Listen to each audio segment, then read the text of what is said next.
All right, so go ahead and get started. Again, my name is Michael. I'm a senior planner with the planning department and the Barrio Logan Community Plan Update Project Manager. We're here tonight to present. This is our first sort of primary kickoff on the Barrio Logan workshop. And we will, I will turn it over first to Council Member Vivian Moreno to provide some introductory remarks. Just as a reminder, thank you, Kristen, that please be sure to select the language in which you would like to listen in the meeting. There is a, on the bar, there's a little global icon and you can choose either Spanish or English. If you prefer to hear this in Spanish, you have to choose Spanish to hear the interpretation. And then I will actually, let me go ahead and have Kristen sort of say that in Spanish for those who may be listening in.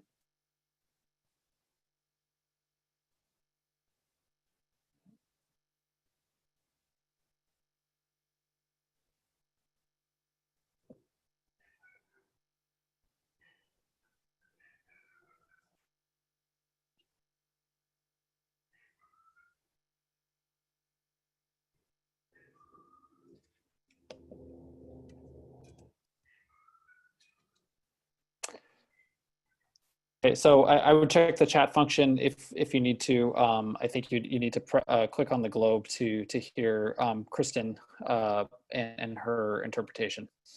So just real quick, again, I introduced myself. With us tonight also Leslie Keaveney, who is a senior planner in the planning department, and Leslie has done a lot of work to help us in creating the maps and was instrumental in getting the survey up and running and really digesting a lot of this information into a manner that we're able to present. So a lot of credit goes to Leslie for all of her effort.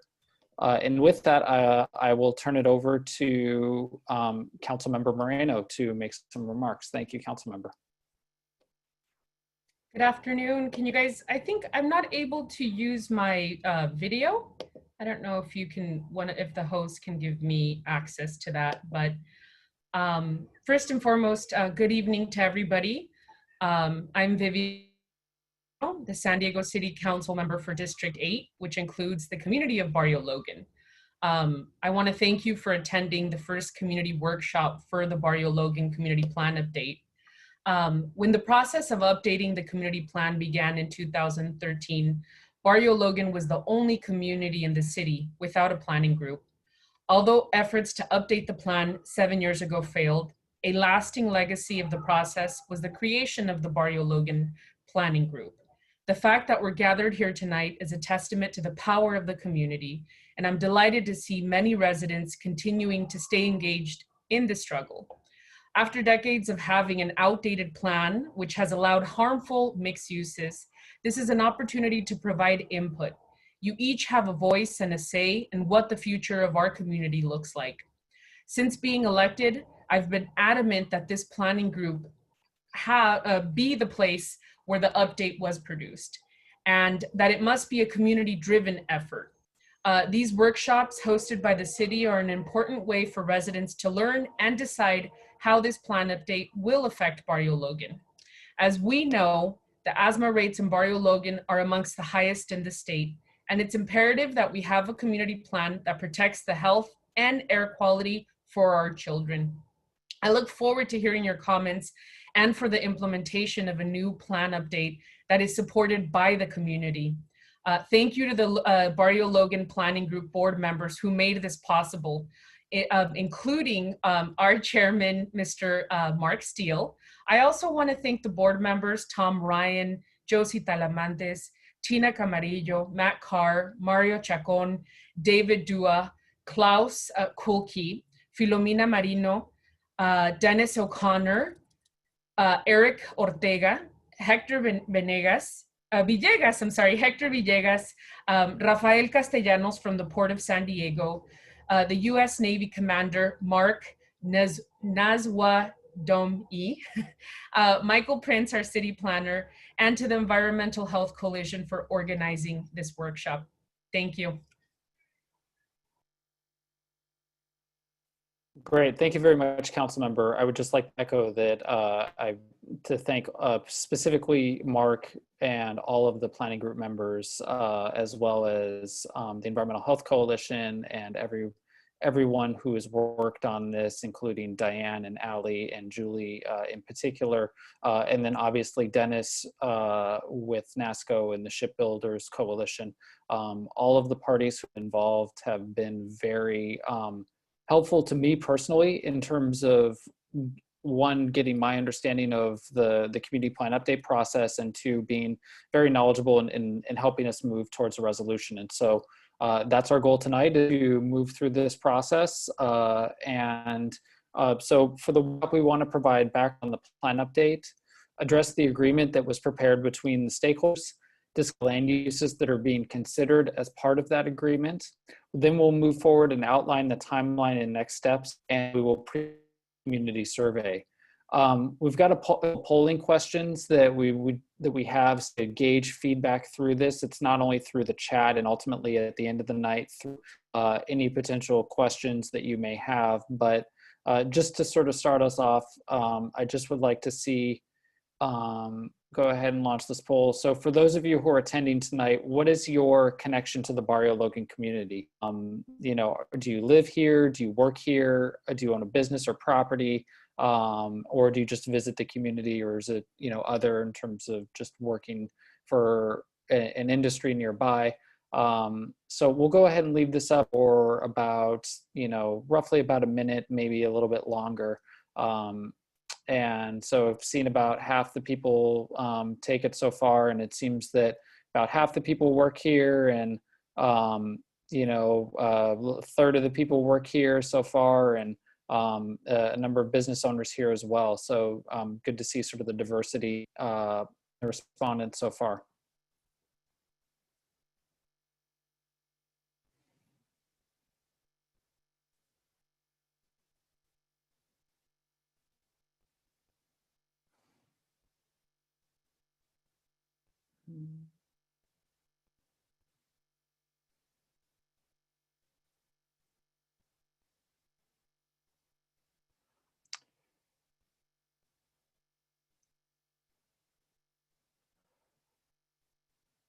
Okay, so so it looks like a lot of the people who are here tonight work here.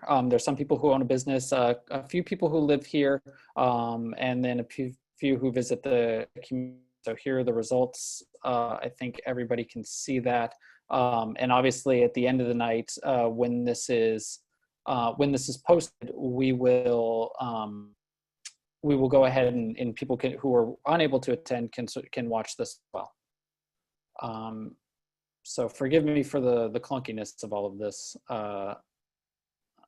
So there will be a couple of points that are here. So why did we update the plan? One is to identify land uses consistent with the general plan. As we move forward with all of our community plan update, we want to ensure that the goals and policies that we establish at the community plan level are consistent with the overarching framework of the general plan in terms of not only the City of Villages strategy and locating new housing near Trant, as well as shopping opportunities and opportunities for public spaces and spaces for play. We also look to address mobility and public access and access to public space, provide design guidance for new development, and in particular to Barrio Logan in terms of what occurred through the 2013 plan update was to really celebrate Barrio Logan's unique area within the city of San Diego as an arts and culture district, and to celebrate the culture and the legacy of the community. More specifically, in moving through the community plan update process, Barrio Logan's plan update was one of the oldest in the city of San Diego. Again, the current plan that's on the books was last updated in 1978. The goal of the 2013 update, and one of the major of this update, is to identify land uses that would separate residential and industrial uses. They are not side by side. And that is a key sort of component of the previous effort, and one that is certainly a major consideration as we move forward. So a lot of work went into the update that was adopted in 2013. It started in 2008 there was a 33-member stakeholder committee that was formed and met regularly, in fact, over 50 times throughout the process. And ultimately, with all of that community engagement and all of the staff and the technical analysis that went into that effort, the result of that were refined land use scenarios that were ultimately evaluated equally and presented to the decision makers for consideration. The land use goals that were established through that plan update were to eliminate future residential and industrial conflicts through land use and zoning changes, to establish a village area and increase housing opportunities, incorporate a transition zone that would provide a buffer between residences and industry, and to retain the waterfront's employment role in Barrio Logan. As part of this effort, the community plan established 5 distinct neighborhoods that identified specific land use recommendations for each area. In part, these neighborhoods were based on the existing land use pattern within the community itself.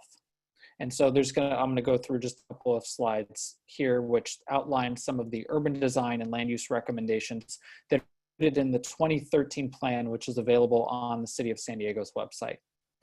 Within the community village area, the area promoted mixed use development, identified parks and public spaces, and established multimodal connections that maintained the grid network within the community. The historic core area emphasized small-scale infill development that fit in with the existing development pattern and the small-scale lots and the small lots that are within the area, primarily between Evans and 28th Street, just north of Main Street. This identified also recommendations for and opportunities for live-work units as well. The Boston Avenue and Main Street area identified residential uses along Boston Avenue, as well as a linear park that would be located along the north side of Boston Avenue, and identified commercial uses along Main Street just north of the naval base on the south side. The prime industrial area emphasized maritime industrial jobs and designated much of the area for industrial uses and prime industrial uses that were really meant to promote the strong economic base and provide supportive uses and industries that cater to the maritime industry, the port operations, and the naval operations within Barrio Logan. Finally, there was a transition area that was established in the 2013 plan that provided a transition between heavy industrial uses and the Barrio Logan community. In this area, the land was designated for community commercial use, and it prohibited residential use between Harbor Drive and Main Street. And so ultimately, this was the land use plan that was adopted by City Council in 2013. At full build out of the community plan, meaning assuming that most of the uses build out to what the community plan would allow, there would be approximately 13,500 residents living within Barrio Logan and approximately 3,800 homes within Barrio Logan as well at the build out based on the 2013 plan. So how did we get from 2013 to where we are today? So in 2013, as we mentioned, the plan update was adopted and a programmatic environmental impact report was certified by the City Council. In 2014, due to concerns from the shipbuilding industry regarding where operations could be located and could not be located and the types of uses that would be allowed, a referendum was put on the ballot, and ultimately the community plan and the associated zoning were repealed by referendum and by a citywide vote. The repeal, however, did not include the certified environmental impact report. So it's kind of a technical component, but ultimately what we can do is utilize the technical and environmental analysis from that effort to help inform the changes that we want to make going forward with the continued plan update. In 2019, the Barrio Logan Planning Group, the Environmental Health Coalition, and the shipbuilding and ship repair industry met to identify community plan update changes that would ultimately resolve the issues of disagreement that occurred through that resulted between 2013 and 2014. And in 2020, earlier this year, we as staff, the planning department, worked with the Barrio Logan Planning Group over multiple meetings to identify an approach to complete the community plan update process. And so we really thank the planning group in particular for providing us with the direction and the input so that we can move this forward in a manner that is respectful of the process and allows for community engagement and community input. And so just to recap, what we have is on the left, you can see the 1978 land use map, which has a mixture of residential, commercial, and industrial uses throughout much of Barrio Logan. And that is the plan that is on the books today. That's the community plan that applies and the zoning that applies to land uses and to new development that is now coming forward in Barrio Logan and that has come forward in the past 5 to 10 years and beyond that as well. On the right, you can see the land use plan, which did separate residential and industrial uses and provided commercial buffer in between. That was the plan that was rescinded by referendum. So to just provide a little bit more background on the agreement to restart the plan, the Environmental Health Coalition, the Barrio Logan Planning Group, and the shipbuilding and ship repair industry got together in 2019 and met to address areas of conflict that resulted in the referendum. What was known as a Memorandum of Understanding, or an MOU, was to identify a transition of uses from the port and naval base operations to the residential community, while allowing for continued maritime commercial operations to operate adjacent to the port. The MOU is a pretty detailed list of uses that would be allowed and would be prohibited within specific areas of the community. The proposed land uses, there were 5 land use categories in all, and what this next segment of the presentation will go through is each of those land use areas one by one. And ultimately what that did is provide sort of a transition of uses, again, from your heavy industrial users and port and maritime uses on port and naval land, all the way over to residential uses along Boston Avenue. So the proposal, this is the sort of focusing in on the agreement area. It encompasses land bounded by mostly Evans Street on the west and the northwest, Harbor Drive on the south and west, Boston Avenue and Newton Avenue on the north, and the recycling yard on the east.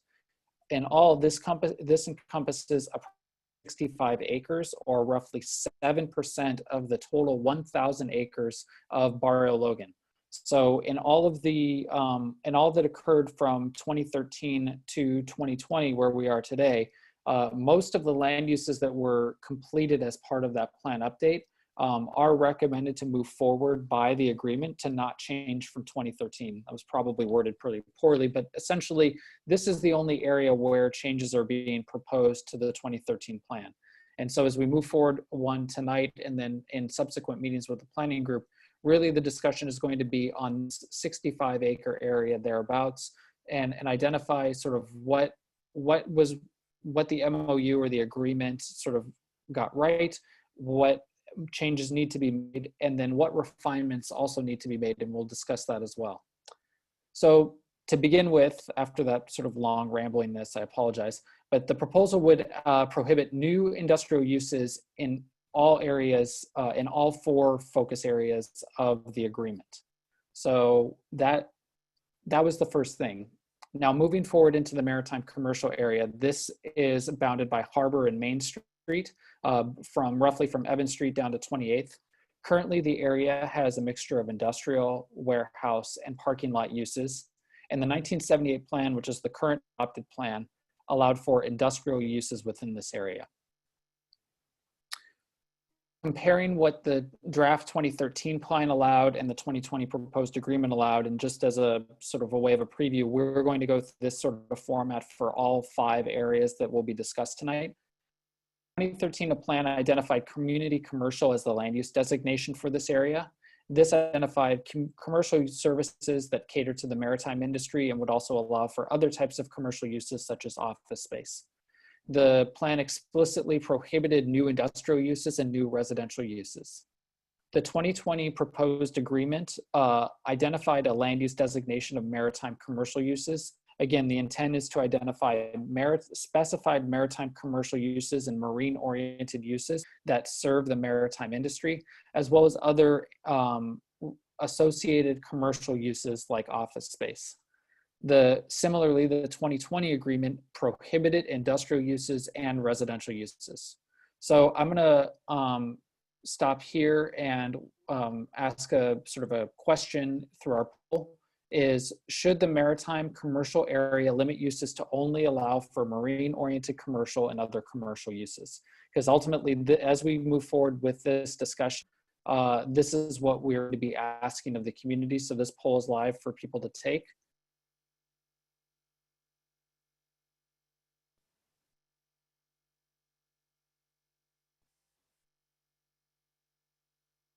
And by the way, just so you know, the chat function is open for everyone. So if there are questions that you have through the, throughout the evening or as I went through these, you can make a note here and I can address them at the end of the meeting, or we can discuss further.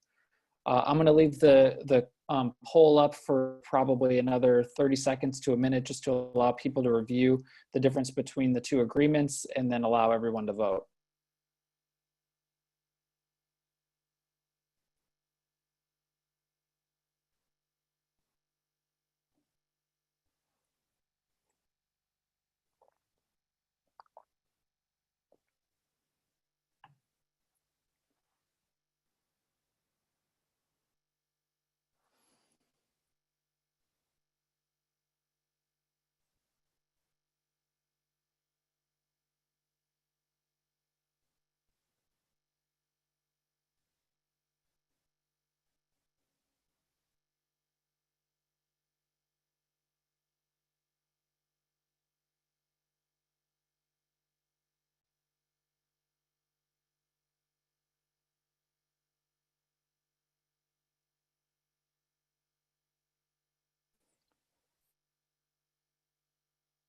Okay, just a couple, probably give it about 10 more seconds and then we'll move on. I'll share the results and move on to this.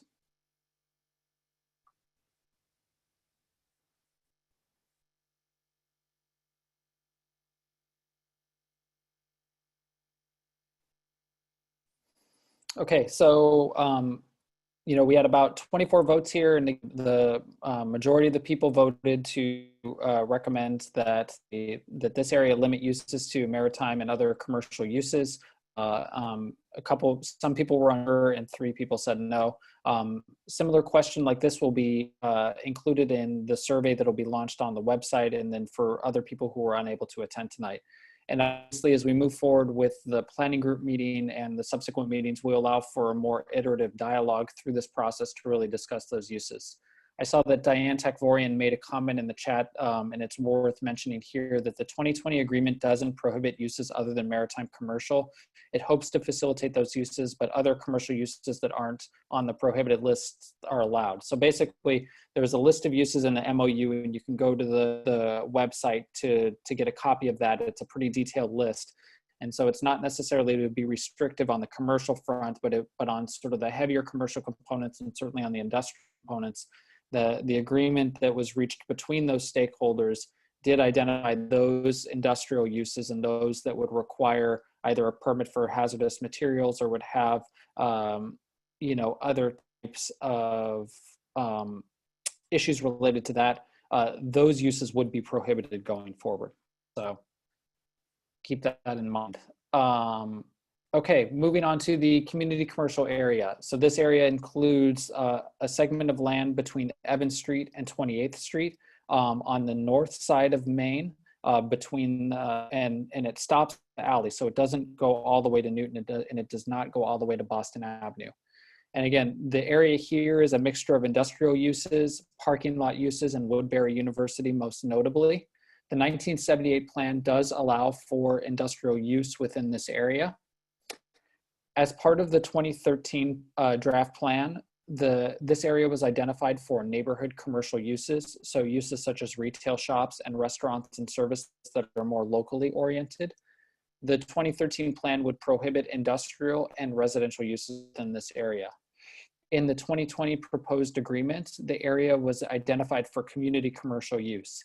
Here, it would provide retail shops and commercial offices and commercial uses that are intended to serve sort of the Barrio Logan community and allow for a little bit more flexibility in terms of the operations of some of those commercial uses.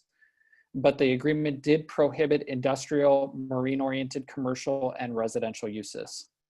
And so I'll go ahead and implement poll number, now we're on what, number 3? So should the community commercial area allow for only commercial uses, or should there be other uses that should be considered in this area? And I'll go ahead and leave this up for about 90 seconds to allow people to take this.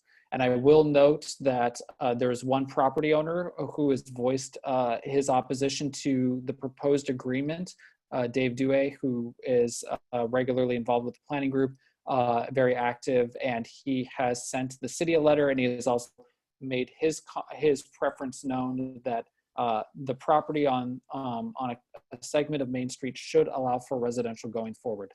This is not what the agreement currently allows, but it is something that has been expressed by Dave in particular, and is something that will be presented and discussed with the planning group moving forward. So I'll go ahead and stop talking for a second.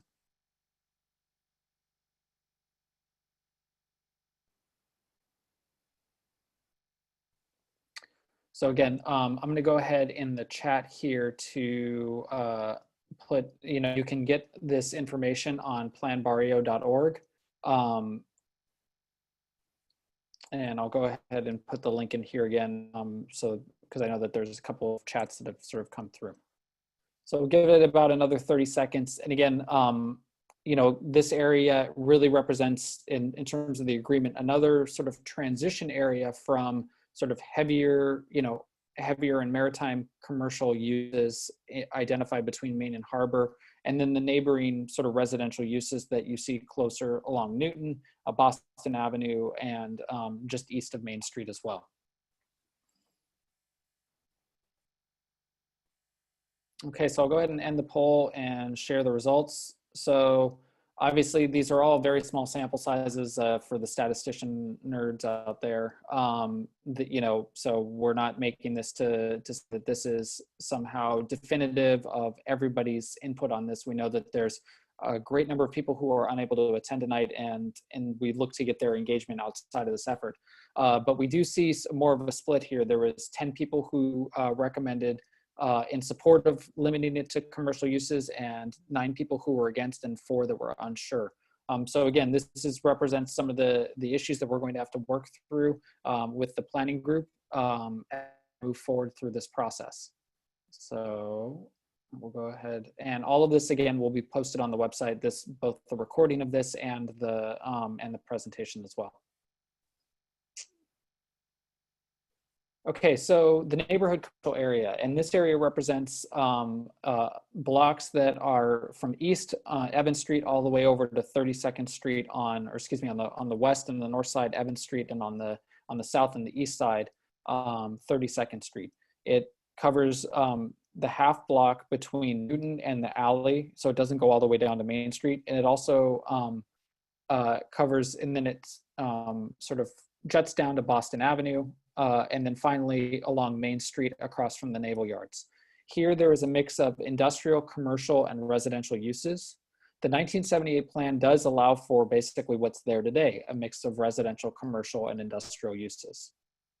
So this is where, at least thus far, we're seeing our first sort of major distinction between what the 2013 plan allowed and what the 2020 proposed agreement identified.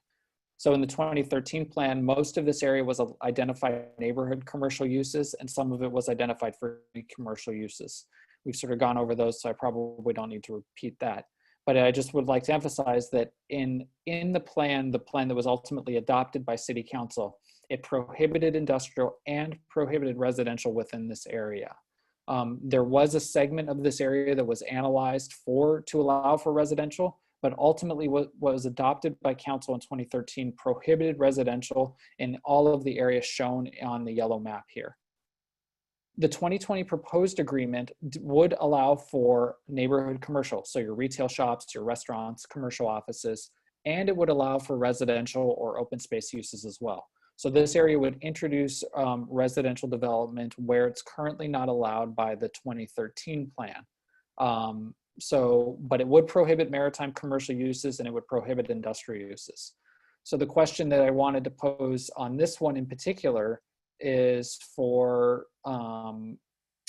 should the neighborhood commercial area allow for residential uses? I think that is the most significant distinction, and one that we will need to work through moving forward. So I'll go ahead again, allow people about a minute to vote through this. And like I said, this area represents roughly, I should know these numbers off the top of my head, but it's probably about 15 to 20 acres, you know, of the agreement area. So I'm sorry about that. And I'll have the precise acreage numbers available at the planning group meeting. We can discuss those, but generally it would introduce new residential development. So there's a question here, how does this affect existing industrial companies? You know, we can sort of cover that later, but the one thing that, just to clarify, is that the city does have previously conforming regulations. Basically, it allows for any property that has permits that date to a previous plan or previously approved zone, that use can continue with the rights that were granted at that time. So it doesn't affect the industrial use. There are limits on the ability to expand that use further. So adding new square footage or adding new space to that may be limited, and it could require some form of community review and a discretionary permit. But existing uses on site that were permitted and approved through a previous effort or proposal are allowed to continue. So I'll go ahead and give it another 10 or 15 seconds, and then we'll move on to the Boston Avenue residential area.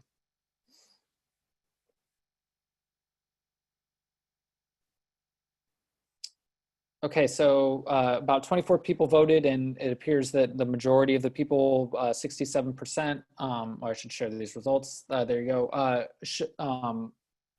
Do support adding residential to this area. So the discussion will be with the planning group in terms of, you know, again, taking the input that we received tonight, taking the input that we received from the survey, and sort of seeing what other input we received to determine if it is appropriate to add residential year consistent with the agreement, or if there need to be modifications to that. So, okay, moving on to the Boston Avenue residential area. I think we can move through this one fairly quickly, just because currently it's a mixture of single and multifamily uses on Boston Avenue, and then to the alley just north of Main Street. It's between 28th and 32nd Street. It's mostly residential uses. There may be an office or two in there, but as far as I know, it's predominantly residential and predominantly single family. The plan does allow for exclusively residential uses, the current 1978 plan. The 2013 draft plan allowed for residential, and the 2020 proposed agreement also allowed for residential. So there's no real inconsistency there in terms of other conflicting uses or a change in the type of use. Both prohibit industrial and commercial when it was prohibited as part of the 1978 plan. The one distinction is that the 2013 draft plan allows for single and multifamily housing in a low medium density range, 10 to 14 dwelling units per acre. And the agreement did not specify a density range for the residential within this area. And I should probably qualify, going back to the neighborhood commercial, that the agreement of the stakeholders also did not specify a residential density range. So that'll be something that'll be a discussion for a future meeting with the community in terms of what is the appropriate residential density to incorporate in areas where residential will be allowed. And so this one should be a relatively straightforward question, is that should the Boston Avenue residential area continue to only allow residential uses? One thing to note that was identified in the 2013 plan was the opportunity for a linear park on the north side of Boston Avenue between, Boston Avenue right-of-way and the I-5. So that is something that is a recommendation that will still, carry forward, and it's something that we will consider through the process. So I will keep this open for another 30, 45 seconds to allow people to vote. We're roughly getting about, 20 to 30 votes of about the, just under the 50. I think we have 47 participants total right now, with 43 people able to vote. So again, appreciate everybody's ability to provide their input on this process, and also just for being here tonight.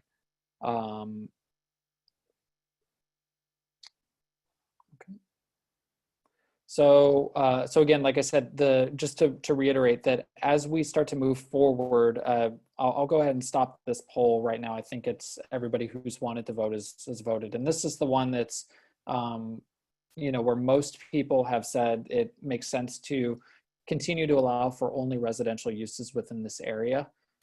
So again, it's something to consider as we move forward through this process, and something that we'll evaluate. But that we will continue to work with the community, and we'll evaluate the information we receive through the survey process as well. Okay, so the final area that we wanted to address was the recycling yard. I'll make a point of distinction here that the MOU did not differentiate the recycling yard from the rest of the neighborhood commercial area. So this area is currently just east of 32nd, north of Main, and then south of Boston Avenue, and bounded by Choice Creek as well, and I-5. So it's currently a metal processing and recycling yard, and the 78 plan allowed for residential, commercial, and industrial uses. So it allowed a mix of those through the land use of the 78 community plan. In 2013, the adopted community plan identified heavy commercial land uses and commercial services, including vehicular sales and services, to be allowed on the site through the heavy commercial land use designation. It would prohibit industrial uses and prohibit residential uses. As part of the 2020 proposed agreement, the land use designation, or the land use that would be identified, would be a neighborhood commercial land use, again, similar to what was being proposed just further west along Main Street and along portions of Newton Street as well. Here, the retail shops and commercial offices would be allowed, as well as residential uses and open space uses to be located here. It would prohibit industrial uses, and it would also prohibit maritime commercial uses. So the polling here, we'll go ahead, and this is the final poll of the night. So thank you for sitting through these, and go ahead. We'll go ahead and start that now. So this one, we just want to ask, rather than sort of a yes, no, we want to see what is the use that should be allowed for the recycle yard. Should it be the heavy commercial use that was identified with the 2013 plan? Should it be a community commercial use where it wouldn't allow for residential? Or should it be a neighborhood commercial use that would allow for residential? Yeah, so Juliet asked, would you please reiterate the existing use, previously conforming use issue, so that folks understand that no one will be kicked out? Yes, that is correct. Thank you, Julie. So even if the city council were to ultimately adopt a land use designation and a zone change that would change this site from allowing residential to prohibiting residential, the recycling yard operator would be allowed to continue their operations, and it would not be in violation or in conflict with the regulations that they had at the time that they received approval to operate a recycling yard at this location. What would occur is, as I mentioned previously, are the previously conforming regulations that are part of the city's municipal code. So essentially what this does is it requires, again, a community review and a discretionary permit to allow for continued operation to allow for an expansion of that use. So that's the continued operation would occur so long as they're operating in accordance with the approvals that they received at the time that the use started. But if they were looking to expand that use further, there would be limits on that if the zone were to change. So that is the distinction. So I'll go ahead and just give it probably about 10 or 15 more seconds for people to vote. Seeing again, about half the participants are voting here tonight. And again, all of this sort of represents the last question that we had of the night, that in terms of the Q&A through the polling that we established. These poll questions are going to be provided in survey format, a slightly different format, but through a survey that people can take online at planbarrio.org. There will be a link, and it'll go up tonight. We will be also advertising this in the community so that people are aware of the survey just beyond, not only just the planning group members and through our email list, but also through, Facebook advertisement as well, so that the broader community will sort of have the opportunity to weigh in through that process. So I'm going to go ahead and end the poll. And here we had sort of a mix of, there's 6 people who wanted to see heavy commercial, 6 people who wanted to see community commercial, and 10 to see neighborhood commercial to allow for residential. So again, there's obviously a clear split amongst the, there's no real consensus here. There's a lot of diverse opinions on the uses. And so this is one that we're, again, going to have to work with the community to really identify what is the appropriate use going forward, and weighing the pros and cons of each approach, because each of them does have their pros and cons. All right, so moving forward, just to sort of summarize the agreement and the next steps of the focus area is we're going to release the survey to generate feedback on the proposed land uses that we went through here tonight. And then in the next couple months, we will also begin the technical analysis. So in order to evaluate and move forward and ultimately get city council adoption of the community plan update, this requires analysis consistent with the California Environmental Quality Act. We will be able to use the environmental impact report that was prepared as part of the 2013 plan update. That is still a certified document that allows us to utilize it, but there may be some particular studies related to traffic or noise or other specific issues that may need to be updated to reflect changes in uses, depending upon the input we receive from the community, property owners, stakeholders throughout this process. And so in looking at the overall plan update timeline and what we are looking, sort of the overall timeline, and again, this has been shared with the planning group and we've sort of discussed this a couple of times with the group, but this represents essentially the kickoff of the plan update process. We've done some previous legwork with the community, and obviously a lot of the heavy lifting was done in crafting the agreement by the stakeholders. So again, thank you to the MOU participants. But in this month, so October, November, and December, the fall and into the winter of this year, we'll work with the community planning group to go over the MOU land uses, evaluate whether or not there needs to be any changes to those land uses, and then are there any other issues that require additional revisions or modifications. We'll also have the opportunity to evaluate other potential issues such as access to parks and potential mobility connections and mobility issues. This is not meant to be sort of a complete redo or comprehensive community plan update. The planning group made it very clear that the focus and emphasis should be on identifying a consensus around the MOU and the agreement that was reached, and identifying a land use plan that reflects the base of the 2013 plan with the changes of the agreement. But there may be some other opportunities for things like evaluation of a couple of bicycle facility connections that we may want to refine slightly, or updating other maps or technical analysis that reflects current conditions. So those things we will discuss with the community again over the next 3 months at the regular planning group meeting. And then ultimately the goal is to present this for a final vote at the January meeting. However, the timeline could change based on what's presented through this effort. If there's a substantial change to what's identified in the MOU, it could result in major changes to the technical and environmental analysis. So that may impact the timeline. And ultimately, it'll be up to the community and the planning group to consider whether or not it's worth continuing that timeline and extending those, or whether that effort should be scaled back to ensure that we're consistent with the certified EIR, and that the overall program that we've sort of identified through this process can be completed in that timeline.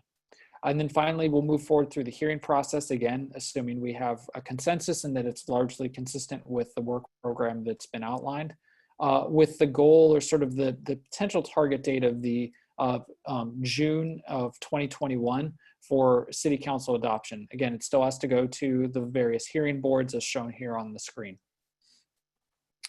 So let me go ahead to the next slide. So here is just a preview of the survey. I just did a quick screenshot. This is again on planbarrio.org. This survey is live. It'll be live tonight. And it be open for 4 weeks. So we will close it on November 6th, which is, I believe, a Thursday or a Friday. And then in addition to the survey and the input we received through that, we will have regular meetings with the Barrio Logan Planning Group to discuss these issues going forward. How to stay involved. So obviously there's the ability to sign up on the website and provide feedback that way. Provided here is my contact information as well.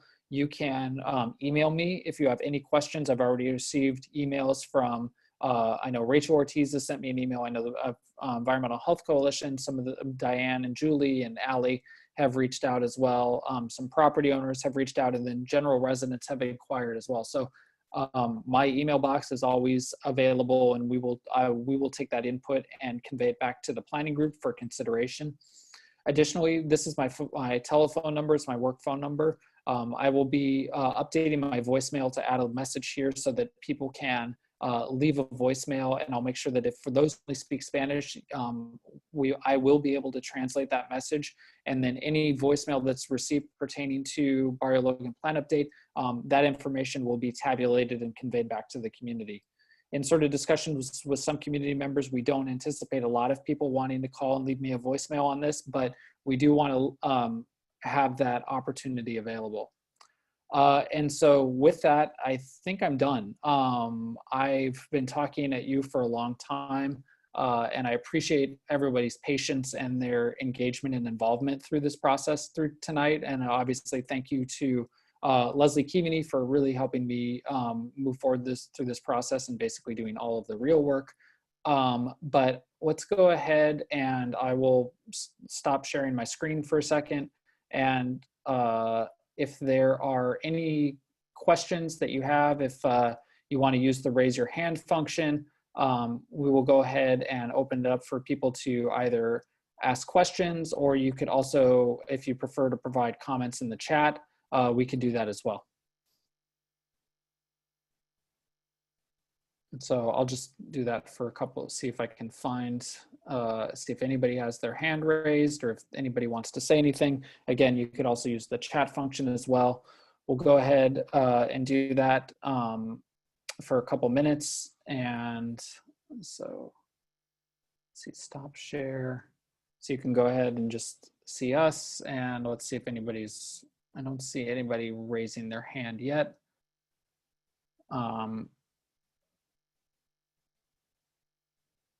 Thank you, Leslie. Wave to everyone. So,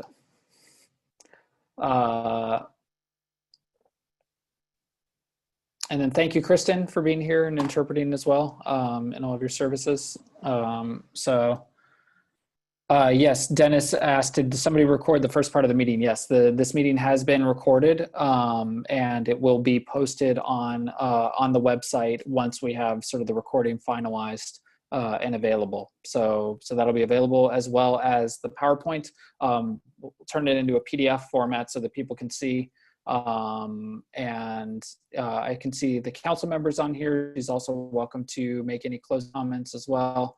Anybody who has any comments or questions, like I said, feel free to ask. Otherwise, you know, we can probably end this a little earlier than I anticipate so that everybody can go watch the Padre game or something else. So Diane asked a question. Can you please repeat the time period for the survey? I said November 6th, which could be difficult with all of the attention on the election until November 3rd. Can that be extended? Yes, Julie also mentioned the debate, the vice presidential debate, which I will say that there is a vice presidential debate, or so I'm made aware. Going back to the survey, we typically have our surveys available for 4 weeks. That's a standard process that we do for many of our plan updates. And I'll see Mark Steele, I'll let him talk in a second. But yes, there is a desire to extend the survey beyond that time if we don't, for whatever reason, get enough people, or if it creates issues with that election date, we can absolutely extend. This is not meant to be a survey that is sort of limiting for people's time. It's really just, you know, it's helpful for us and for respondents to have an end date to sort of know that when something needs to occur, so that also we can start to evaluate the input and the information we received. I'll say that we've been fairly successful in some of our other survey efforts throughout the city. Mira Mesa just wrapped up a survey, and I know they received, I believe, 700 or 800 respondents. You know, in an effort that we were working on through Hillcrest, we received nearly 800 respondents. So it does take time to go through all of those responses, prepare the analysis, and sort of identify what the trends are or what the input being received. But with that said, we are certainly open to extending that if it needs to be extended. So with that, I will turn it over to Mark Steele. Mr. Chair, the floor is yours.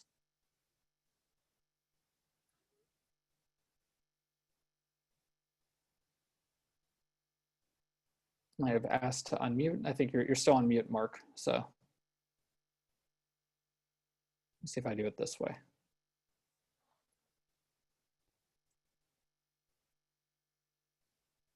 I'll give him 1 second. I promoted Mark to panelist just to see if that may make it easier. All right. Can you hear me? Yep. There you go, Mark. Thank you. Yeah, I just want to thank you, and I want to thank Leslie and Councilmember Moreno and all the planning staff. I want to thank the Environmental Health Coalition and certainly the shipbuilders and ship repair for bringing us to this point. This is very exciting. And I think I speak for everyone in the community, and particularly the planning group, to see us finally kick off this process. It's been years in the making, and we're thrilled to be here. So you guys are doing a great job, and we're very happy you're here and you're guiding us through it. And so can't wait to see it all done. Can't wait for that June hearing. But thanks to all of you. Great, thank you, Mark, and thank you, because I know that you were obviously very instrumental in working through the MOU process, and obviously in all the things that you chair through the planning group, not only just in normal times, but also in this transition in our current Zoom environment. So again, thank you for that. Okay, is there anybody else who wishes to raise their hand or add anything else to the discussion? Maybe a minute or two.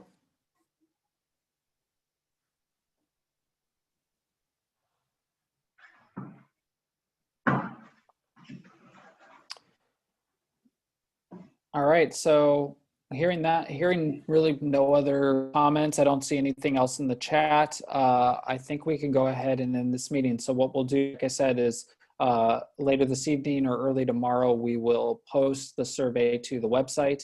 We will post the recording of